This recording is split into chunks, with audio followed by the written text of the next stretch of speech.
Any health-related information on the following show provides general information only. Content presented on any show by any host or guest should not be substituted for a doctor's advice. Always consult your physician before beginning any new diet, exercise, or treatment program.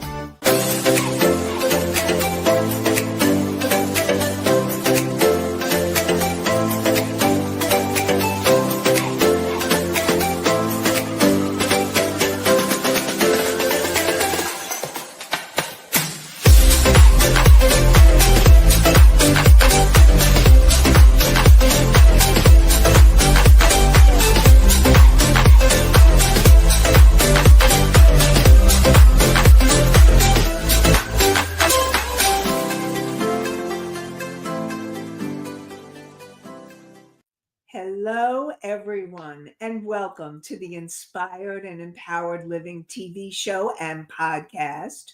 We are live Thursdays at 5 p.m. Eastern on talk4tv.com, w4wn.com, and my YouTube channel. And today we will be talking about understanding and breaking free from transforming your self-sabotaging behaviors. And during this episode, we will discover and you will understand what are self-sabotaging behaviors. Learn how to identify the root causes of your self-sabotaging behaviors and why they persist. Learn practical tools and break free from destructive patterns and discover how to replace old habits with empowering choices that align you with your highest potential. And together we'll create a life you love. I'm your host, Nanci Deutsch, licensed clinical social worker, certified hypnotherapist, and intuitive business expert. I combine my counseling, coaching, and intuitive abilities to transform your life. And this show is not a replacement for therapy or counseling. It is for educational purposes only. So, let's talk about what self-sabotaging behaviors are. So, self-sabotaging behaviors are behaviors that hurt you. They're behaviors that at one point in your life, they served a purpose on some level, but they're destructive. They're not helpful to you. And these are the self-sabotaging behaviors are behaviors you want to let go of. And let me give you examples of what those behaviors are. Like, for example, it could be overspending, overeating. It could be, excuse me, it could be, procrastination.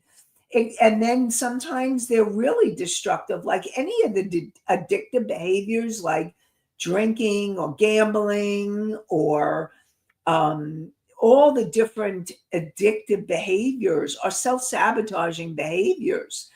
And then there's also, it could be nail biting. It could be all the different things that you may do that when after you finish doing them, you feel maybe guilty or you feel shame or there's something there. And these are the behaviors that you want to work on letting go. And Charles just asked a question. He asked, do we all have some? So that's an interesting question. And I would say that we probably, most human beings, if not all, have some type of self-sabotaging behavior And there's a scale. Some may not be as self-sabotaging as others.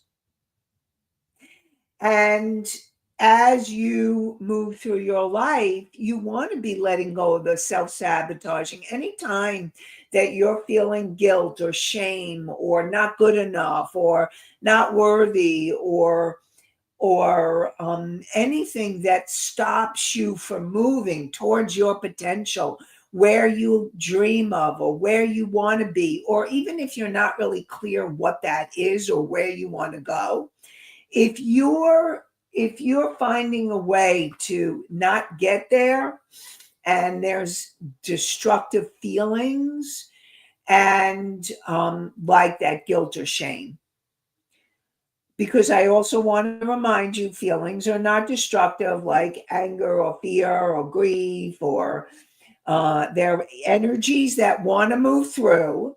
They're not bad. They need to move through your energy field. So on some level, we probably, most of us have some type of behavior. And depending on, let's say, your feelings, if you have low self-esteem, and you came from a lot of trauma, you may have more self-sabotaging behaviors, or those behaviors may be more severe than someone that came from a healthier family. So hopefully that answered your question. If you have any other questions, let me know. Okay, Misty asks, is there a place we could see a list of these behaviors?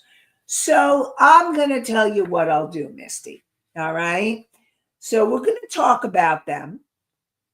And then I will create a list of self-sabotaging behaviors. And then I'm going to find a way to put them out there so that you can see the list. And or I may make a document so that you can maybe do some kind of document so that you can take the list and work on transforming them. Now, we're going to go over it during the show, but I will definitely create a list for you, and I'll have that for you next time. How does that sound? So that way you can look at, okay, and ask yourself, because this is the question you want to ask yourself. Is the behavior that I'm doing now enhancing my life, making me feel better about myself? Or is the behavior hurting me? Is the behavior making me, when I do this behavior, do I feel guilt? When I do this behavior, am I feeling shame? When I do this behavior, does it lower my feelings of like self-esteem? Like, I'll give you an example, and I've talked about smoking. Smoking, I used to smoke, and now it took me a long time to get over my smoking habit, but I finally did. But every time I lit up, I was like, there was a part of me that, yes, it was, and I'm doing this in air quotes for those of you who are listening. It was a part of me like, oh, it was soothing me in the moment. And that's what sometimes that's what self-sabotaging behaviors sometimes are doing for you. They may be soothing you in the moment, but in the long run, it's hurting you. And I know Misty said thank you. So yes, I will make sure that I will get that to you. Mickey asks, that would be nice. I want to see the list as well. Okay, great. So I am definitely, we're going to be working on that for you for next week. Okay.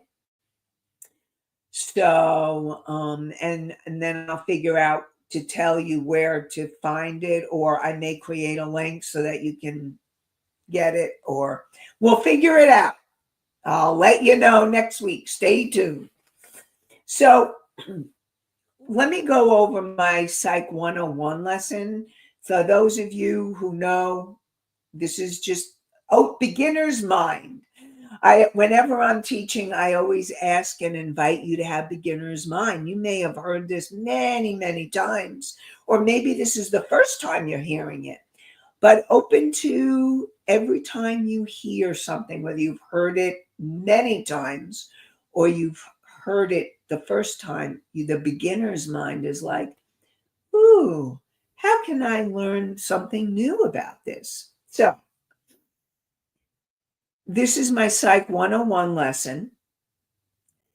And when you're consciously in and bringing it back to like when you are consciously aware and making an empowered decision, like listening to the show or wanting that list or first time hearing that phrase. Thank you, Charles. Yep, first time. Or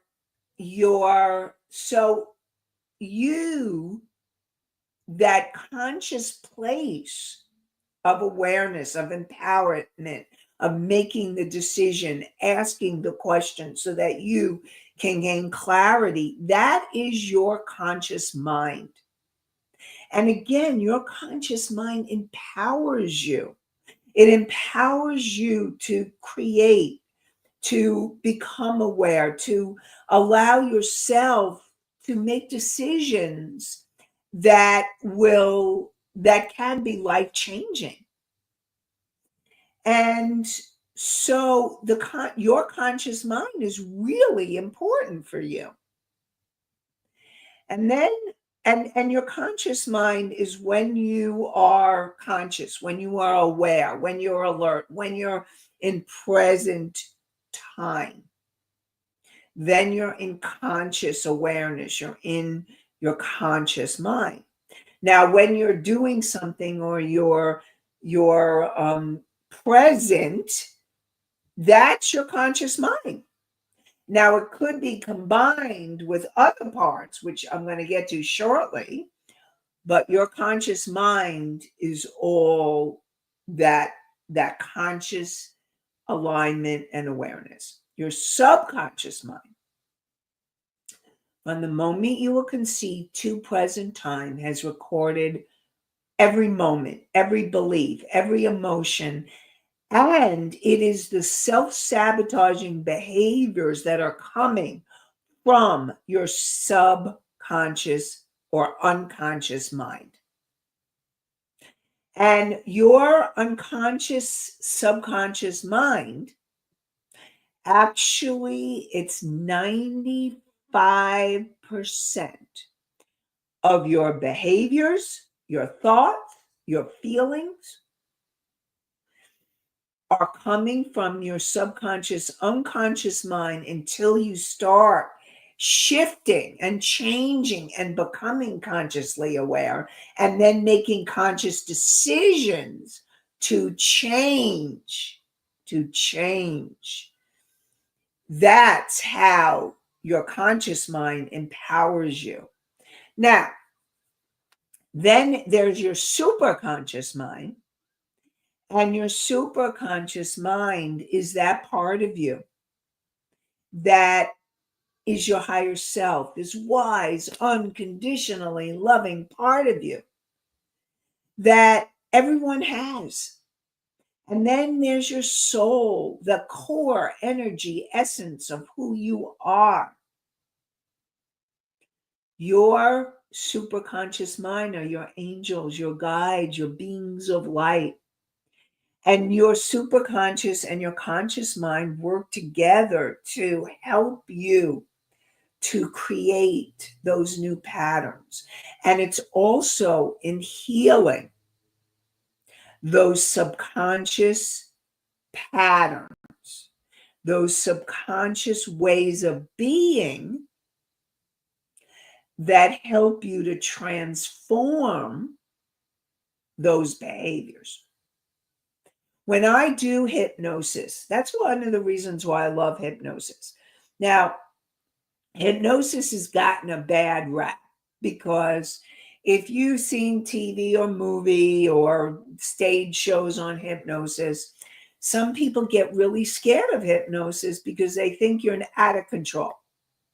But what I want to tell you is that hypnosis is a relaxed state of body and mind. And what happens is that when you are in the hypnotic trance, you're not asleep. You're actually awake, aware, alert, and you are in control. You do not have to do anything that that you don't want to do or say. Somebody who's hypnotizing you cannot make you do or say anything that's out of alignment with your moral code or doesn't feel right to you. Now, like when you're doing the stage hypnosis, there are people that refuse to do it. And the stage hypnotist will say bye, or whatever. But most of those people on some level are agreeing that they will do it. And that's why they do it. So they quack like a dog or bark like a dog or whatever the stage hypnosis person is doing. But what I really want you to know is hypnosis is a powerful tool to transform these self-sabotaging behaviors. Now, when you really want to transform them. Okay, we got a question coming in. Charles said, "Are you sure about that? Seems it could be dangerous." So with hypnosis, okay, now when there's here's the thing, and this is my what's the word I'm looking for? This is my when I'm doing hypnosis and when I teach hypnosis, I am teaching the safety protocols. Okay. Now, are there people who don't know what they're doing or they may do whatever? Yeah, I'm not going to say that there are not. Okay.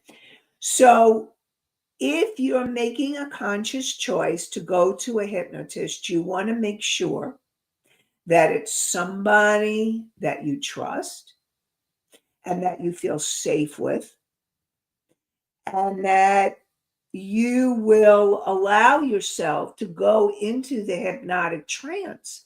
Because if you don't go into the hypnotic trance, and what might happen, and I see the question came in, Misty, what might happen is if you don't go into the hypnotic trance, it may be because you're not feeling safe. You're not allowing yourself to relax enough. Now, and again, this is all part of the journey. So you want to make sure that you're connecting with somebody and that you go to somebody that you feel safe enough and that you trust enough to do the hypnosis. Now, is so hypnosis is a powerful tool. Can people use it? Yes. Can people use it in the wrong way? Yes. And that's with anything and everything. Okay. So what I'm sharing with you is when hypnosis is used in a healthy, positive way that supports you in healing, because it is a powerful tool to heal those self-sabotaging behaviors. There are statistics, and I don't have them offhand, but there are stats that people are helped to lose weight, quit smoking. And the stats are when they use hypnosis, it becomes higher. But if you really, on some level, don't want to quit, or change, hypnosis won't even work either. It won't. So important, all important information. I'm here to share information with you that will help you to become more aware, more alert, that will support you in doing what you need to do to change your life and be informed.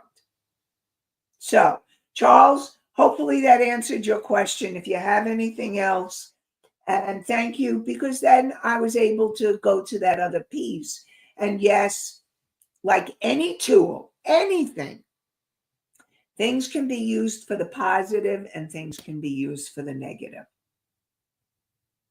Okay, Misty, seems ethics needed to play a part in this. So, okay, so I want you to know that the organization that certified me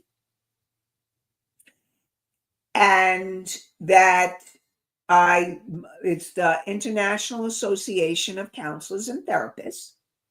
And the association also, those are the people I certify. When somebody gets a certification from me, they're getting it through IACT.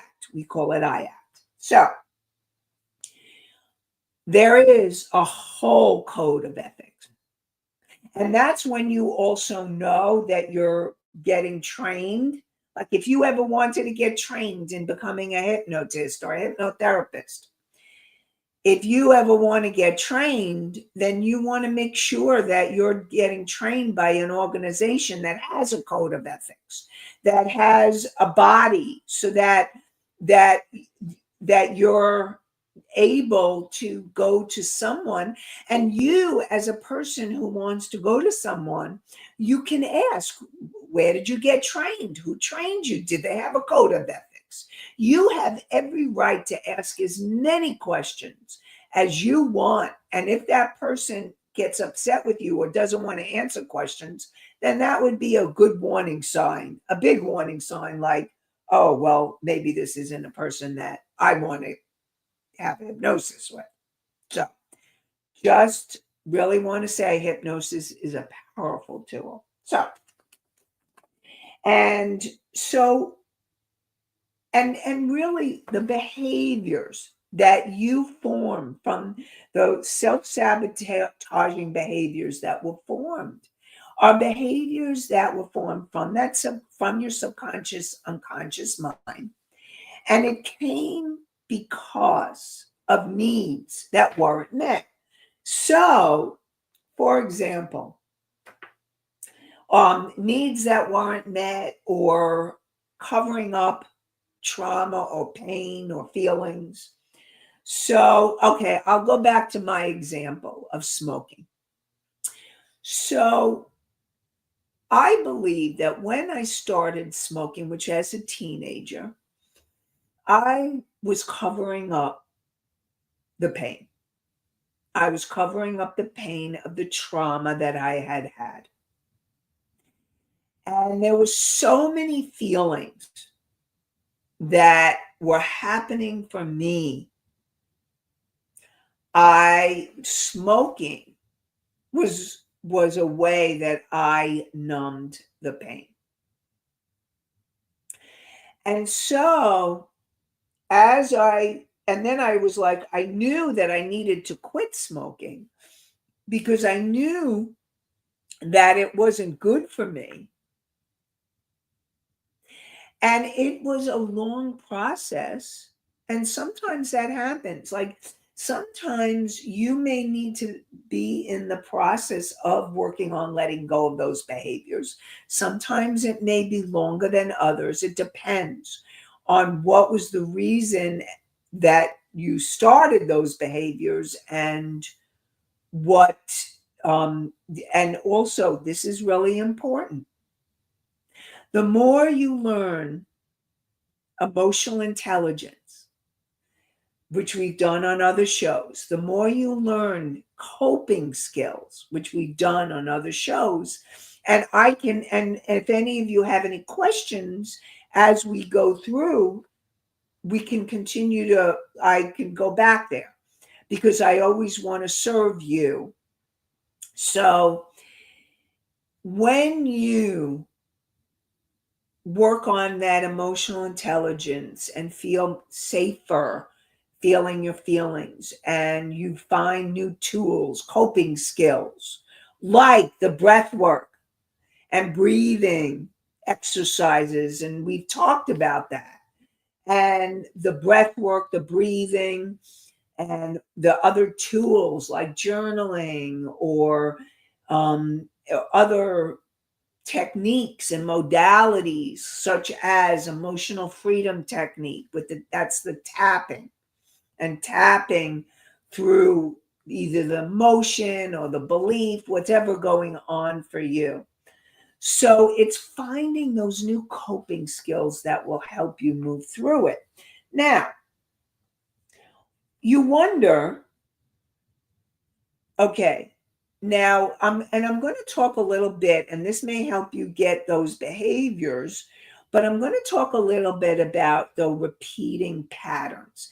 And I will definitely, next show will go deeper into the behaviors, and I want to talk to you a little bit about the repeating patterns and what that means.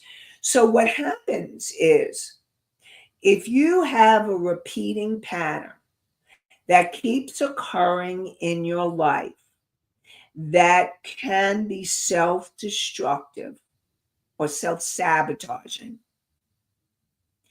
then that's something you want to pay attention to. So, for example, these subconscious patterns are trying to get our attention.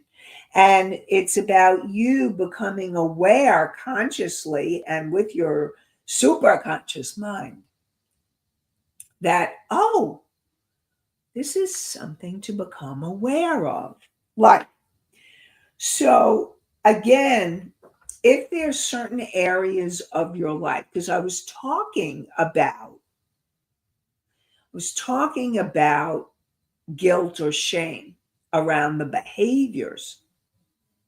But if there are certain areas of your life where you have guilt or shame, if you are in a relationship that on some level you know is not good for you, and that other person is unwilling to get help, but you're staying in a relationship, then you need to ask yourself, what is the pattern here? What's that repeating pattern? And what do I need to do to heal? Like, for example, I've worked with clients like Joni. Joni was a client that came to me, and she would end up in relationships with men that would treat her badly. And and she knew it wasn't healthy to stay with them. Like, for example, she ended up in a relationship with Nick, and so she's in this relationship with Nick. Nick is treating her badly, and she knows she needs to leave this relationship because he was more emotionally abusive than physically.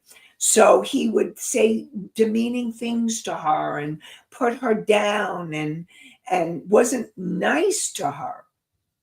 And so Joni ended up, you know, she knew this was a pattern because Nick wasn't the first man that she was with that was like that. And as we started exploring this pattern, and she would have guilt and shame about it. She would feel guilty that she's staying. She felt shame that she was staying. And she felt out of control because she didn't know how to leave. So we worked together. We worked together to heal the subconscious need in her that was keeping that pattern in place. And the subconscious need that was keeping that pattern in place was her not feeling worthy or deserving of being in a healthy relationship. And she learned unhealthy relationship from her parents. So, and when she was a kid, she said, I never want to have a relationship like my parents. And now when she grew up, there was actual physical abuse. So she made sure that she was not in physically abusive relationships. When she first started, she was. And then she ended up going to a relationship where it was emotionally abusive. And we worked on healing those patterns, healing that part of her that kept going into those relationships that need to be loved so badly and not feeling that worthy and deserving of a good relationship. And as we worked on helping her to heal that, she started feeling better. She let go of that relationship. And she started feeling better and she started feeling more empowered. And she started making healthier choices so that the next time someone like Nick would come along, the red flag would go up. Oh, this is not a good one. This is not a healthy red flag. And she would learn to say no instead of continuing into something. She was able to pick up the signs so she didn't have to repeat the patterns. So that's an example of those repeating patterns. And it's really important for you to look at how those patterns repeat in your life. You know, for some people, it could be relationships. For other people, it could be money patterns. Maybe you don't feel worthy or deserving of an abundant income, or you have money and then you lose it, or you're just getting by.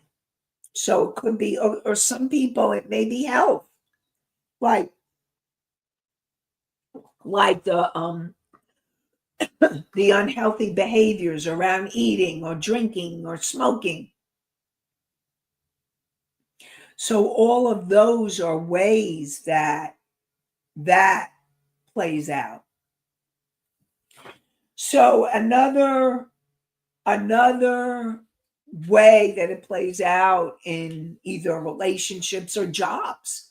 This could be playing out in a job situation too, is either leaving or being left.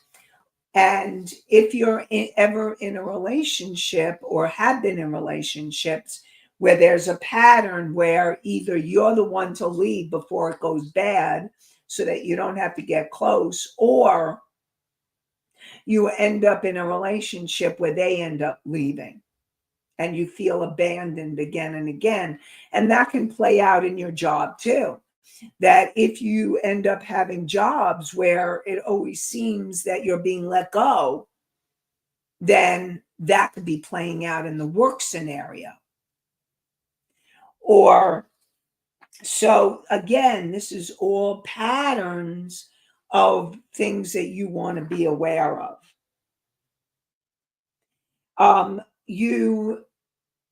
So these are patterns that you want to keep becoming aware of, learning, because these things can really, when you start becoming aware of those repeating patterns, and as you listen to the show and as you learn more about yourself and who you are and become more aware, you start getting aware of the patterns that you might not have been aware of. You're still doing the same behaviors or the patterns are still happening. But now you're like, oh. And you may see it in other people, but here's the thing. You cannot change another person. You may see them in self-sabotaging or destructive patterns, but you can't change them. They have to be willing to change. And so it's really important that what you could do, what I tell my clients when they have relatives or friends that they see in destructive patterns, and that person hasn't asked them, can you tell me, do you think this is healthy? They haven't asked for advice. So you're not meant to give advice.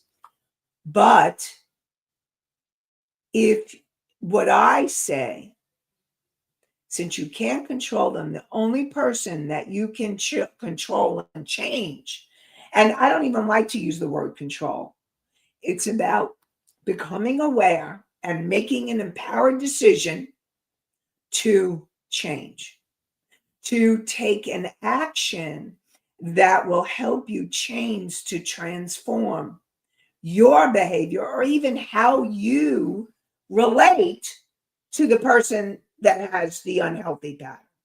Because an example of that, and I'll give you the example as soon as I come back. And what I want to remind you is that you can help yourself get that awareness and help yourself tune in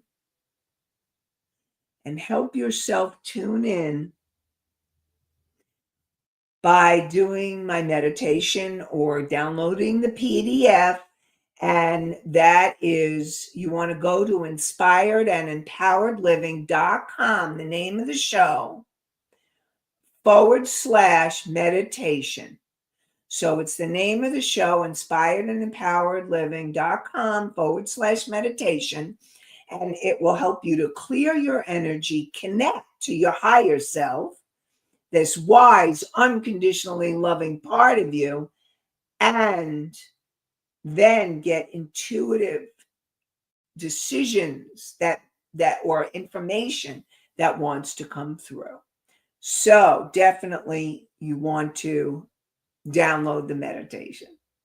Okay. So you're aware that you know somebody that has a self-destructive pattern. What do you do? The first thing, and remember, I said the only person you can change is you. You can't change them. So what you need to do is you need to change how you relate to them. So has any of you ever heard of the word enabler? An example of this is if you know somebody who's an addict, and it could be alcohol, it could be food, it could be gambling. An enabler is someone that helps foster that pattern. Giving an alcoholic a drink, if they're trying to be in recovery and you give them a drink, oh, have a drink, no problem, which will set them on the wrong road. Or if they're trying to diet and you're like, oh, come have a cookie. Like, oh, it's just one cookie. But to a food addict, once you start, whether it's the sugar or the alcohol or the gambling, just one doesn't work unless you heal the behaviors. So an enabler enables that pattern. The way you heal you, empowering yourself, and perhaps helping the other person that you care about, is that you end up stopping that enabling pattern. And if you're around them and it feels uncomfortable, or you really don't want to be a part of it, that you will change what you say or do around them. So for example, going from offering an alcoholic a drink, you may decide you don't want to drink either, or you may stop drinking. Or you may say, if you're going to continue to drink, then I need to take a walk or leave or not participate with you. Like, it's you setting your boundary and then being able to stop your enabling behavior. So that's an example of, again, and I also want you to know that an enabler pattern, it's a pattern also, and that usually comes from your childhood.